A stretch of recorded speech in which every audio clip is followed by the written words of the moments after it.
Literacy changes everything. It gives you power to shape your future.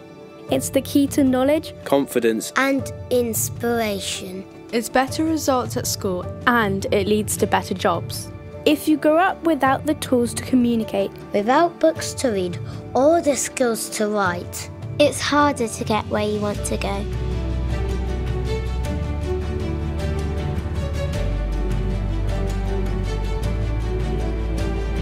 So Jonathan, 30 years of the National Literacy Trust, and amazing things have been achieved in that time. But today the need for literacy skills has changed somewhat. We're in a more complex time, and without good literacy there really is the potential for social and economic exclusion. So why must you change your strategy going forward? The shape of disadvantage in the country has changed significantly, both as a result of the pandemic and also as a result of the cost of living crisis. We've seen one of the fastest rises in child poverty in several decades. Technology and AI itself is actually redefining what it even means to be literate. After 30 years, we're quite clear about what really makes a difference. And the foundation of all that is our direct work with families, with children, with people in the criminal justice system. Sometimes it's about giving tips to parents. And working directly as well with teachers and librarians and the professionals in the early years settings also matters, doesn't it? Giving them the support they need. In many ways, the frontline heroes of literacy. We also work with that slightly more distant audience, the policymakers. We need to impress on politicians that actually they can do the right thing in terms of social justice and economic prosperity if they make that commitment to literacy. We've really got to take our work into the places of greatest need, to create these hubs in the areas of greatest deprivation, these sort of literacy hubs.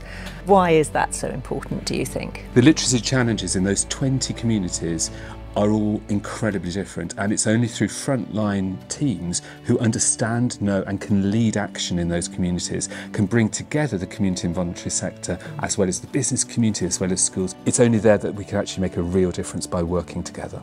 I'm really interested in the work the Trust is doing in the early years space for children between the ages of 0 and 5. We know how important it is for children to develop the literacy skills very early in life. And so the Trust takes an integrated approach, doesn't it? First of all, really supporting families to create a fantastic home learning environment, and then building with the teachers and the professionals in the early years settings, and then working with policymakers to really ensure that these early years are properly provided for.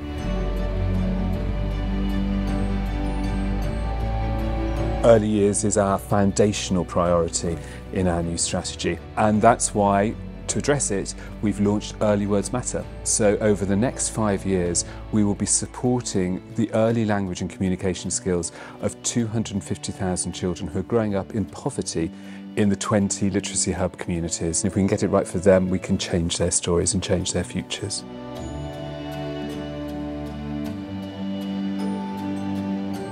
And our second priority is making sure that when those children start school, that actually they get the best experience of literacy. By the time a child is 15, if they're reading for pleasure, then actually that factor outweighs their parental background in terms of their future. So this means libraries in schools, doesn't it? The Libraries for Primaries campaign sits at the heart of our school strategy. 1 in 7 primary schools don't have a library. We have launched a campaign to ensure that ultimately every school in the country will. And 1,000 new libraries have been put into primary schools. Yeah. It's an incredible achievement, but there's more to do. There's more to do. We've identified 2,900 schools without a library, and our commitment is to make sure that every child ultimately has a great school library and a member of staff in their school who's trained to run that school library as well.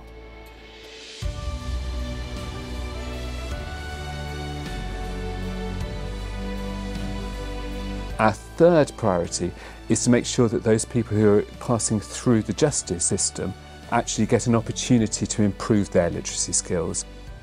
About 2/3 of the prison population have got the literacy skills which we would expect of an 11-year-old. We know that actually if we can support those people whilst they're in the criminal justice system, then we can make a huge difference to their futures.